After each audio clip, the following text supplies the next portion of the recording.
Readers dan penonton Kumparan, DKI Jakarta sebentar lagi akan berulang tahun nih. Nah, mungkin di tahun ini perayaannya sedikit berbeda dengan tahun-tahun sebelumnya. Karena itu saat ini saya mau langsung berbincang dengan Gubernur DKI Jakarta, Pak Anies Baswedan, sudah bergabung dengan saya di sini. Halo Pak Anies, sehat? Halo, apa kabar Mbak Melisa Kumparan? Baik, Alhamdulillah saya sehat. Alhamdulillah, saya juga sehat Pak. Terima kasih sudah menyempatkan waktunya, mungkin di tengah-tengah kesibukan sebenarnya ya.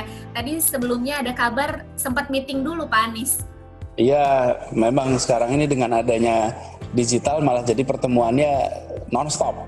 Ya betul, seperti kita saat ini ya Pak, saya juga ini masih work from home, masih belum 100% work from office, jadi ini juga saya di rumah, wawancara digital dengan Pak Anies. Pak, ngomong-ngomong soal ulang tahun Jakarta nih, ke-493 tahun ini, seperti yang tadi juga sempat saya singgung, mungkin sedikit berbeda dengan tahun-tahun sebelumnya. Di tengah kondisi pandemi ini, gimana nih Pak menjaga semarak dan makna dari HUT Jakarta? Ya, jadi Jakarta sebuah kota dengan perjalanan 500-an tahun. Ya. Kita punya perjalanan yang sangat kontributif terhadap bangsa dan negara. Jadi kalau kita lihat peristiwa-peristiwa besar negeri ini itu banyak terjadi di Jakarta. Ya. Ketika kita menyatakan menjadi Indonesia tahun 28 itu di Jakarta. Ketika kita menyatakan menjadi sebuah negara itu di Jakarta. Ketika kita mengukuhkan teritori kita, deklarasi Juanda, itu juga di Jakarta. Jadi tempat ini punya catatan panjang. Nah, di tahun ini ketika kita sedang menghadapi pandemi, masa untuk menegaskan bahwa Jakarta adalah kota yang tangguh, yang sudah melewati berbagai macam fase pandemi ini, juga menjadi kota yang lebih kuat, warga yang lebih tangguh. Karena itulah tema kita dalam peringatan tahun ini adalah Jakarta Tangguh. Jakarta Tangguh. Lambangnya tangan mengepal, ada masker, lalu ada gambar langit biru, karena selama 3 bulan langitnya di Jakarta biru terus. Betul, betul. Saya juga lihat Pak. Dan saya perlu garis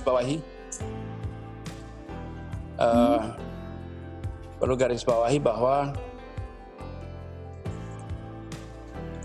masyarakat Betawi punya kontribusi yang amat besar pada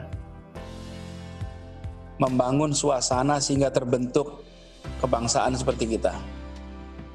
Di tempat ini berkumpul orang dari semua belahan Nusantara, bahkan dunia.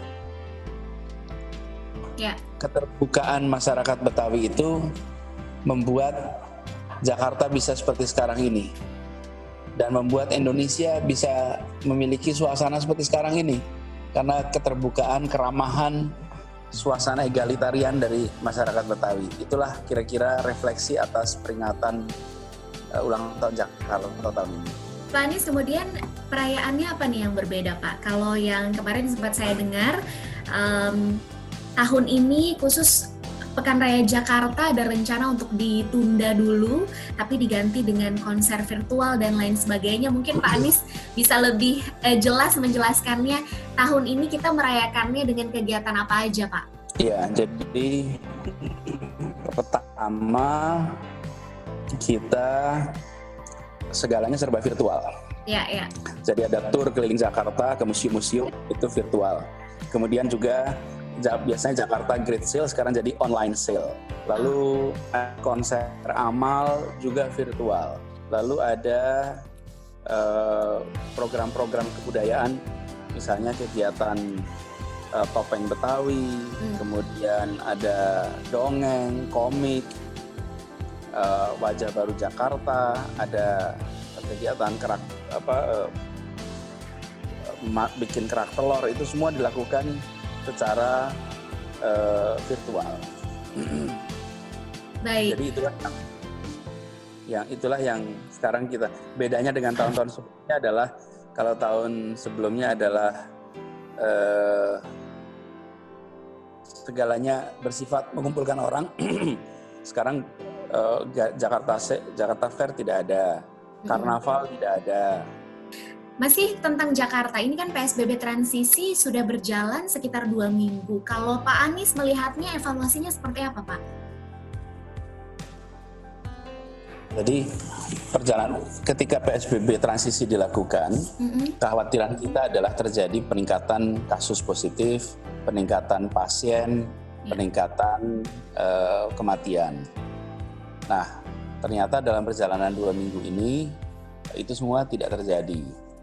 Jadi bahkan kita tuh memiliki ada alat ukurnya, positivity rate, tingkat positifnya di WHO itu distandarkan di bawah 10%. Bila di bawah 10%, maka kita memang bisa melakukan pelonggaran. Nah, DKI ini selalu di bawah 10%. Bahkan seminggu terakhir rata-ratanya di bawah 5%. Jadi kami merasa sejauh ini masyarakat dengan segala macam catatannya, kita sejauh ini masih aman. Tapi kita akan waspada terus dan akan mereview lagi, Mbak Melisa, kalau dari pemantauan selama 2 minggu ini, sesudah pembebasan atau sesudah transisi, data-data epidemiologi menunjukkan baik. Sisi lain, perkantoran mulai dibuka, kegiatan ibadah dibuka, pertokoan juga dibuka. Itu semua alhamdulillah sejauh ini dijalankan dengan baik. Memang tantangan yang paling besar di pasar tradisi. Itu masih tantangan, tapi di tempat-tempat yang lain relatif terkendali. Dan juga masyarakatnya memilih untuk mengendalikan diri. Karena mal dibuka, ternyata pengunjungnya juga belum banyak, masih 17%. Jadi menunjukkan kalau masyarakat kita memang berhati-hati. Oke. Tadi Bapak singgung soal positivity rate kita yang ternyata tidak seperti yang mungkin sebelumnya dikhawatirkan ya Pak. Tapi tetap disiplin itu masih tetap harus dijalankan ya Pak Anies, bahkan sampai akhir Juni maupun mungkin sampai beberapa bulan ke depan, begitu ya Pak? Iya, dan pandeminya belum selesai. Iya. Jadi sekarang itu kalau tidak harus pergi ya jangan pergi, di rumah saja. Kalau memang terpaksa harus pergi ya pakai masker, jaga jarak. Baik, Pak, kemarin sempat ada kabar, informasi salah satu lurah Kebon Kelapa Gambir Jakarta Pusat ini positif corona begitu. Nah, Pak Anies melihatnya seperti apa Pak ini? Maksudnya selain lurah ini ada juga beberapa ASN di Jakarta yang terjangkit corona atau positif corona. Memastikan pelayanan warga atau pelayan warga ini bisa terhindar dari corona bagaimana Pak? Ya, jadi kita sejak awal Juni meningkatkan kegiatan testing. Ya. Sehingga 2 kali lipat naik lebih banyak. Tujuannya adalah mencari kasus orang-orang yang tanpa gejala tapi membangunkan mereka, maka pelayanan masyarakat di Jakarta itu sudah berjalan baik di masa pandemi ini.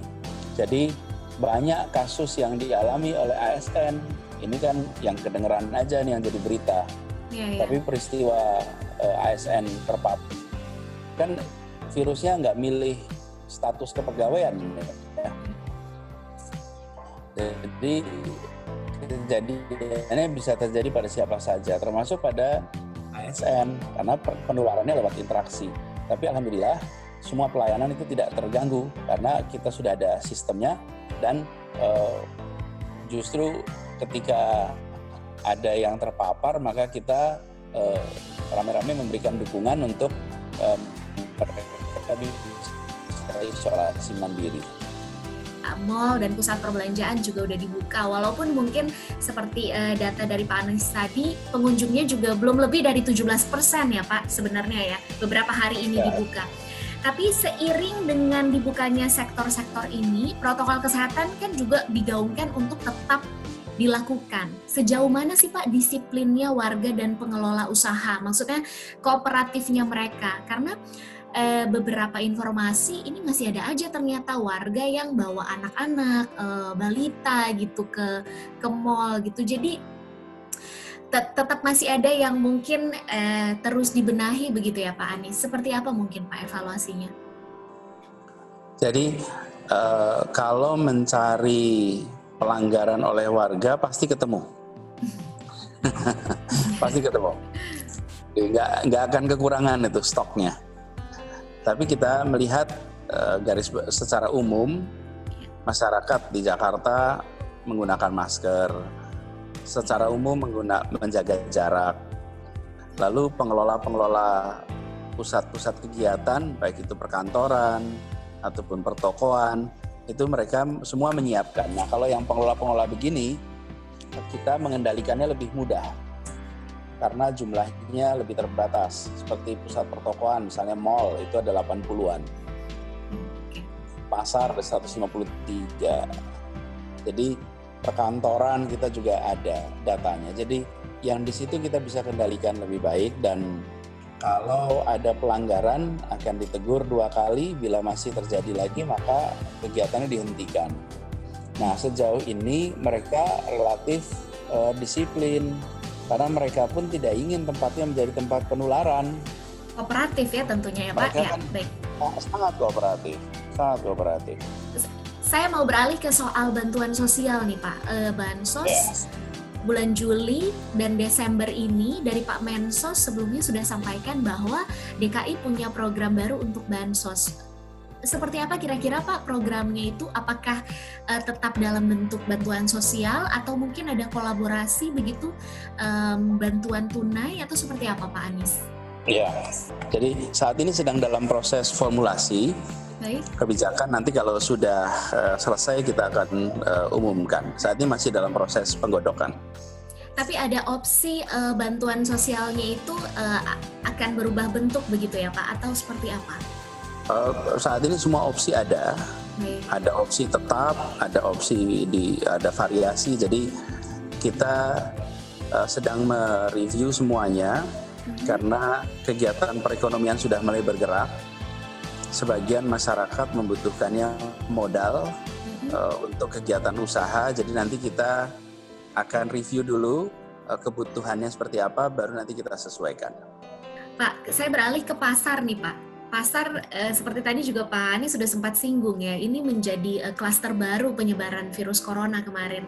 Mungkin ada beberapa bisa kita bilang kesulitan begitukah untuk penerapan protokol kesehatan yang ketat di pasar tradisional, tapi sejauh ini apakah sudah ada strategi mungkin untuk menekan angka penyebaran di pasar tradisional khususnya Pak? Dengan menerapkan protokol,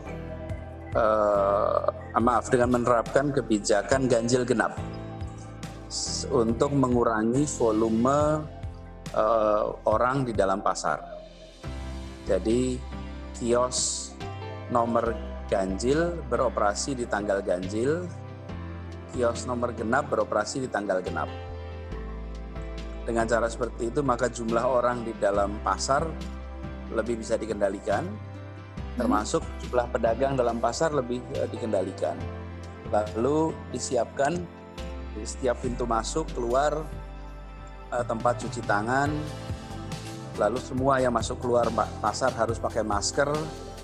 Jadi dengan cara seperti itu harapannya bisa lebih mengendalikan. Pak Anies, kemarin saya sempat wawancara dengan Ketua Ikatan Pedagang Pasar Indonesia, Pak IKAPI, yang memberikan pandangannya soal sistem ganjil genap di pasar tradisional, Pak Anies. Menurut beliau, justru malah dengan sistem ganjil genap ini, bisa jadi nanti akan ada penumpukan malah di jam-jam tertentu. Nah, kalau tanggapan dari Pak Anies sendiri bagaimana Pak? Masukan dari IKP ini? Ya, sebetulnya sudah dibahas juga dengan semuanya.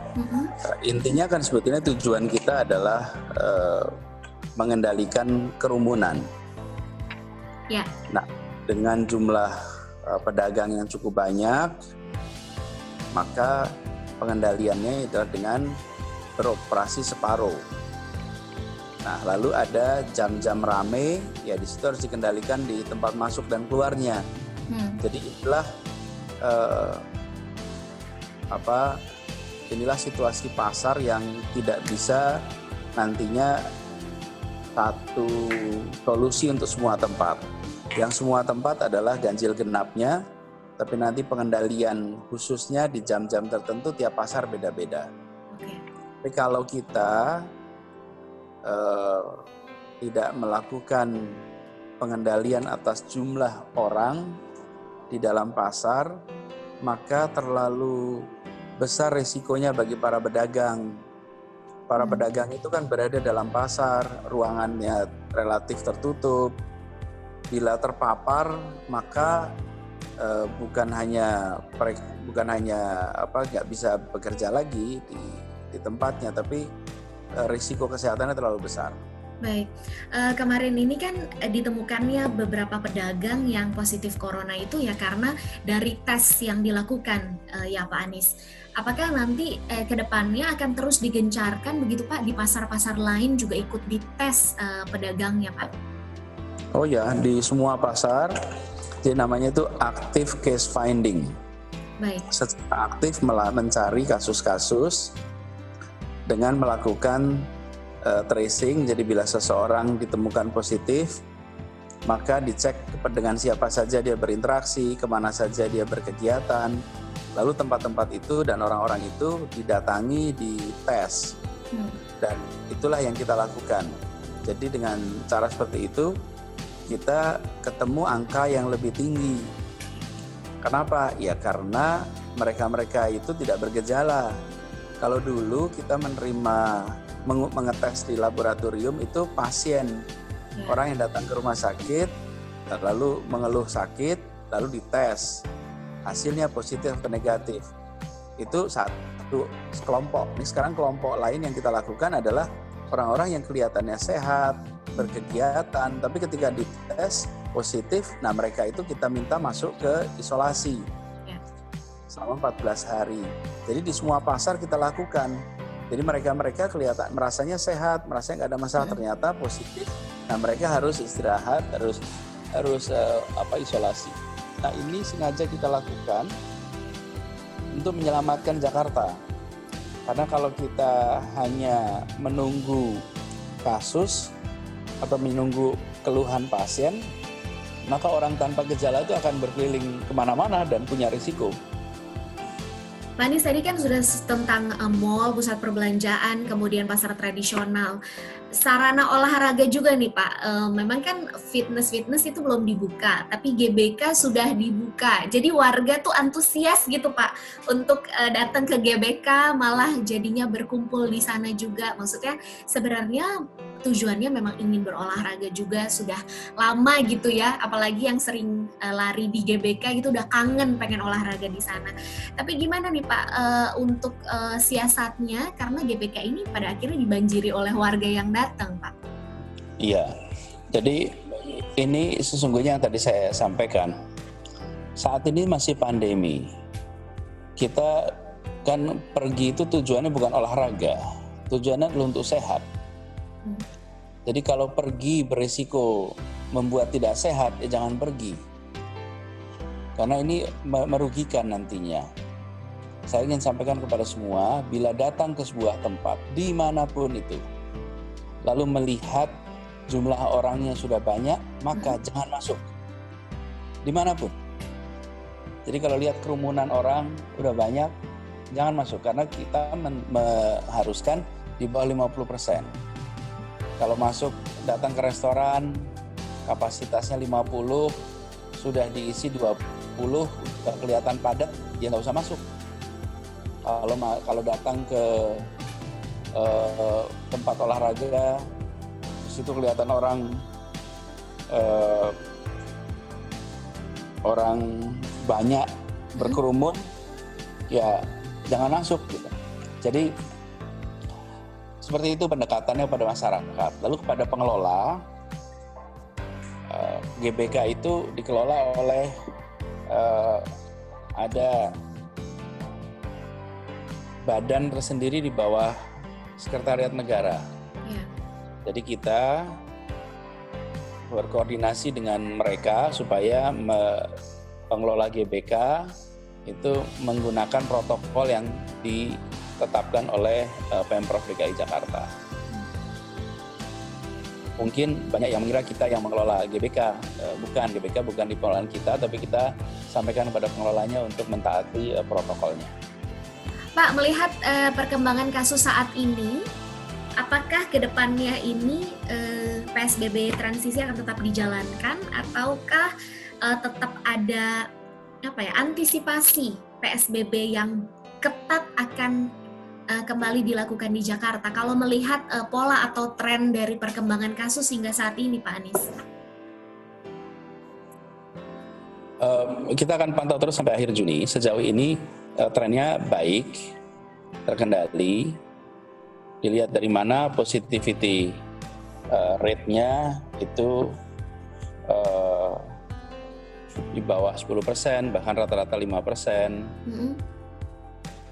Kemudian kita juga melihat tidak ada lonjakan pasien,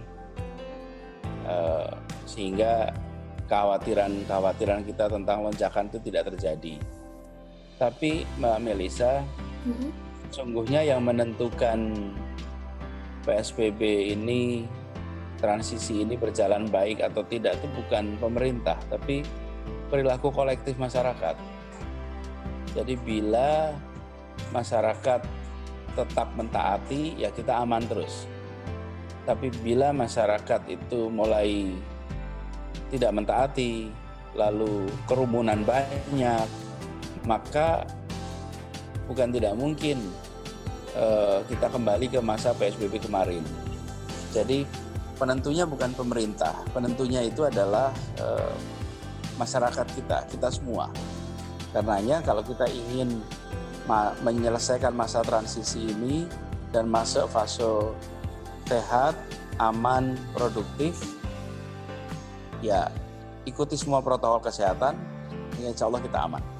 Selamat kepada seluruh masyarakat Jakarta. Alhamdulillah tahun ini kita melewati ulang tahun Jakarta sambil kita menanggulangi COVID-19. Mari kita tunjukkan bahwa sejarah Jakarta yang panjang ini akan kita teruskan dengan menunjukkan bahwa kota kita tangguh, kota kita berisi warga yang bertanggung jawab, yang disiplin, sehingga bisa melewati masa pandemi ini dan menjadi kota yang lebih baik, masyarakat yang lebih bahagia, dan insya Allah seperti slogan kita di dalam peringatan 22 Juni, perayaan ulang tahun Jakarta, Jakarta tangguh, masyarakatnya pun tangguh. Selamat untuk seluruh masyarakat Jakarta.